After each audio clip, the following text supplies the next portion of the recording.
Civilian! Please don't let this be a trap. Please, please. Welcome back for some more of the Pacific. Quick recap. Last episode, we saw Sledge is still reeling over Haldane's death. And though it was a short episode, when it shifted to the fighting, it was some of the most intense maiming and carnage. It was Iwo Jima. And Baz alone found love and got married, but unfortunately it didn't last long because he died on Iwo Jima. So let's get into this. Before we begin, I do want to remind you that you can vote on what I watch, see full-length reactions, and get early YouTube edits on my Patreon through the link in the description. If not, just make sure you subscribe and leave a thumbs up on this video if you do enjoy it. Really helps my channel reach a wider audience, and I greatly appreciate it. But now, it's time for the show.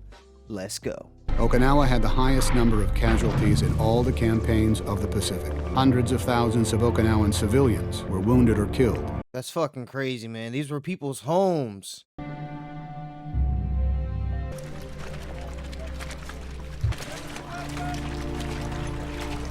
Bodies stuck in the mud. Civilians caught in the crossfire. Just the icing on the cake that's meant to kill your entire morale.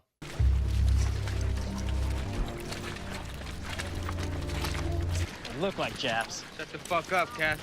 Fuck off. I wouldn't be surprised if that whole race had a mass migration now to another part of the world because of this fight. Ooh! These men attack my prisoners. I want his rank and serial number. You hit another Japanese prisoner, I'll have you court-martialed. That's crazy how they have to shift their entire mindset of how they've been for the past year. Kill any Japanese person you see. No prisoners to... You can't slap. You can't push. You can't even touch.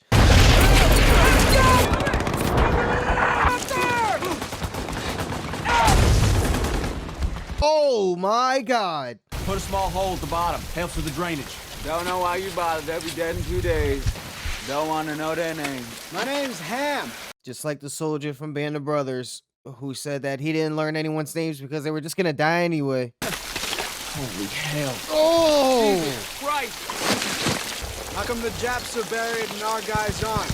The Japanese soldiers found time to bury their guys in the middle of all this shit. Buried them pretty fucking deep too. Our roads are wet. There's ammo on the road. Go! Fire! Let's go. Ammo getting wet? I didn't even think of that as an issue. Thinks that a mortar's not gonna work or the missile because it got wet? That's fucked. Hey! That kid's still alive! How are you considering yourselves on the right side when your side slaughters kids? I don't know what the fuck was going through their heads. War or not. We should be giving them safe conduct. A lot of them are helping the nibs, Ham. That family wasn't. Only thing that matters up here is killing Japs. Unfortunately, that is absolutely going to be number one. It's the whole reason they're there. You didn't pull the trigger, they did. So we're going after the people that are pulling the trigger. You got to look at it that way, man. Now that's a piece of ass. The man's wife you're talking about. Wow. I'd marry her. What? What the fuck? Wow, she looks good. I'd marry her. This dude Sledge is so innocent. And look at him here fighting in World War II. Second squad, let's go. Why us? If it means any damn difference, I'm coming with you. So grab a rifle and move. Because you were going to get asses shot at. Come on, man. Like you said, they're going to get meaner and meaner. You got to learn to get mean. Fuck that. God damn, man. What the fuck? Why are they all naked? Are those civilians? There isn't even any time to stop and even process what that is. Civilian! Please don't let this be a trap. Please, please.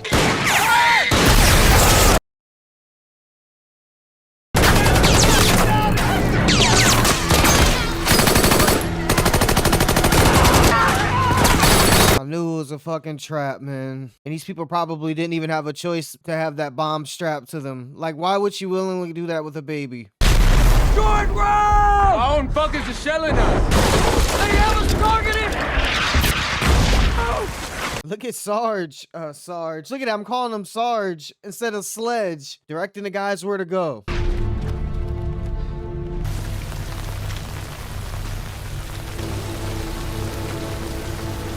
It's almost like you can see his brain frying in real time. How is he supposed to be normal after this? My dog died. I'm sorry. He was a good dog. Imagine getting a letter, your mother died, your brother died, and this is just his dog, and he's not just a dog, but he's torn up over it, despite everything he's done so far on these islands. Fuck you! God damn it, Bill. It's just a damn picture, Peck. Get the fuck out of here. She sent them a letter. We don't need this crap, Bill. Yeah, of all things, that's some little petty. Oh my God! Bill! What the fuck? The fuck, that came out of nowhere. We never see a mortar get shot behind the lines and think you're back far enough or you're out of range. Hambone did learn something in boot camp. Where you from, Ham with 2 M's? So now you want to know where they're from? He's like, we're losing so many people left and right. Bill just got blown up and you think it's getting better? The ledge is all turned around out here. Hey, dig that any deeper, they'll get you for desertion. You dig that any deeper? We're never getting off this island. Summer's right around the corner, and then there's Thanksgiving. I'm already working on your Christmas present. Oh my God. Fuck, liquid diarrhea and ammo cases. Oh!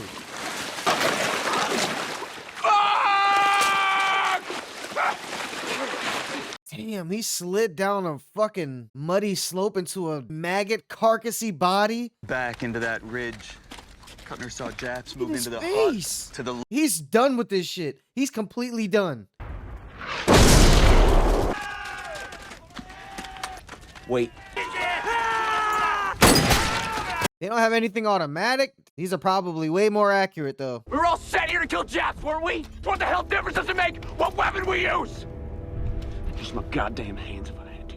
Did not expect something like that to come from someone like him. What the fuck is this guy doing? Heck, come on! Stay down! Oh, fuck! I knew it! Was this the drafted Marine? You're okay, Pat? Hey! You're okay, Pat? Fuck happened?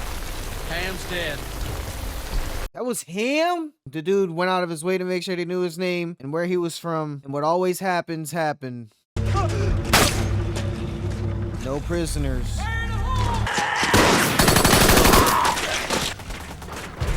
Sledge is catching the guy that everyone seems to miss. His awareness is definitely a part of why he's been alive this long. Last time we heard a baby, it was a bomb.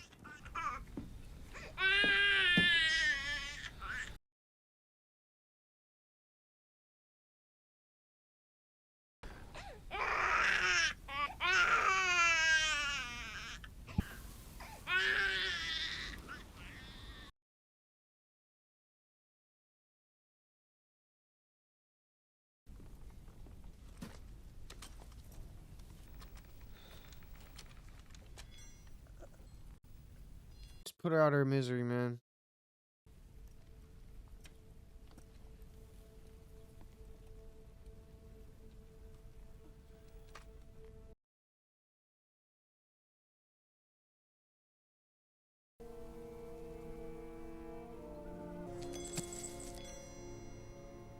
Find anything?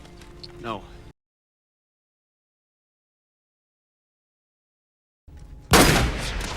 How's that? job, Clean Mac. shot! He's a damn kid! What's your problem? We're here to kill Japs, ain't we? His own words being thrown back in his face.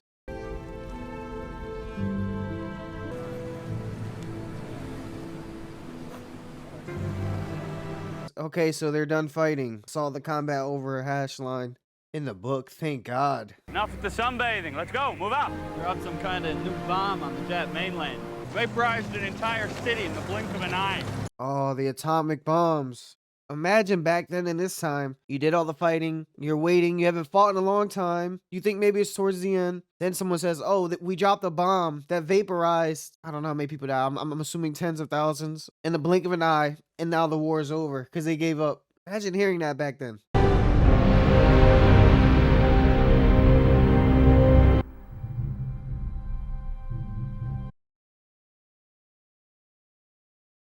That was a hard episode to watch. It's weird because you're happy it's over, but now you have time to sit and reflect on everything that you saw. Very weird feeling. This isn't even the last episode. I don't know what the last episode is going to be about, but that was the saddest relief I've ever felt in my life.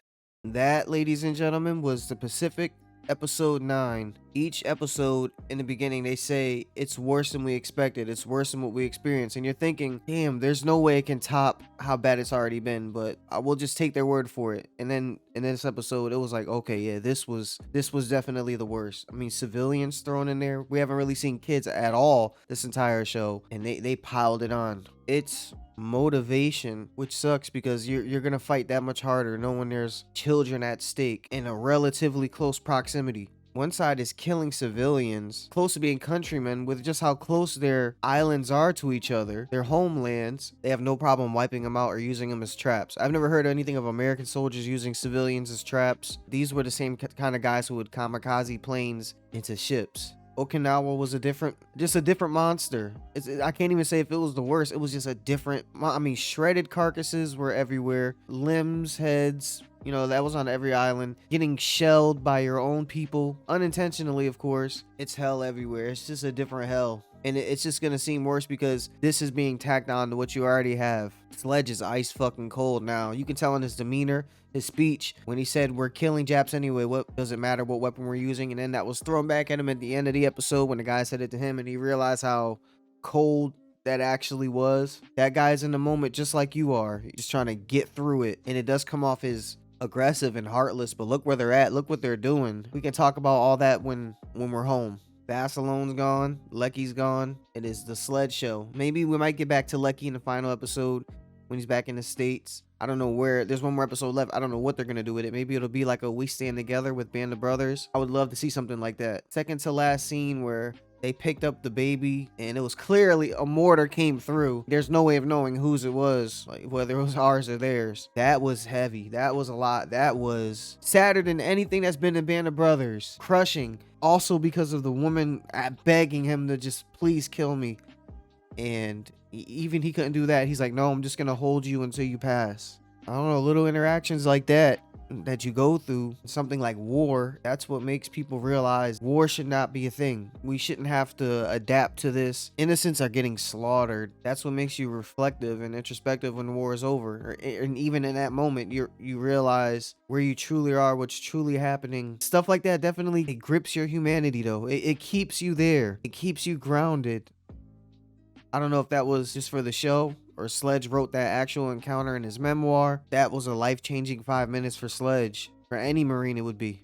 And getting a point of view from drafted Marines and how they were kind of broken down early compared to those that knowingly joined. It seems like there was a distinction or at least a lack of respect for those that were drafted. And it could have been a thing. I don't know. I just see it as a Marine is a Marine. I'm sure drafted Marines, there were some who did incredible jobs that were fucking amazing. Even the ones that willingly joined don't really know what they're getting into. Like, you know, but you don't know. Not until you get there. Not until you experience it. There's one more episode left after this, and then the Pacific is done. I might move on to Generation Kill. Actually, I know I am, but I'm going to take a few weeks off from doing these type of shows. You gotta understand, I went straight to Pacific for Band of Brothers, and I'm doing war movies too, and it's just a lot. And it's just to take like 2 or 3 weeks away from doing, and then I'm gonna jump and then add Generation Kill back to the lineup just to give you guys a heads up. But wow, this series is incredible. It's not even worth saying is it as good as Band of Brothers? Is it better? Listen, this is its own thing. It's its own story. It's told masterfully and it is forceful and it's fucking epic. If anything stood out to you in this episode or there was anything I might have missed, please tell me about it in the comments below. I hope you enjoyed watching my reaction. All I ask is that you leave a thumbs up and subscribe if you haven't yet. You can also vote on what I watch, see full-length reactions, and get early YouTube edits on my Patreon through the link in the description. You guys are the best. We're a family, you know that. That's it for me. Until next time, spread peace and love. I'm out.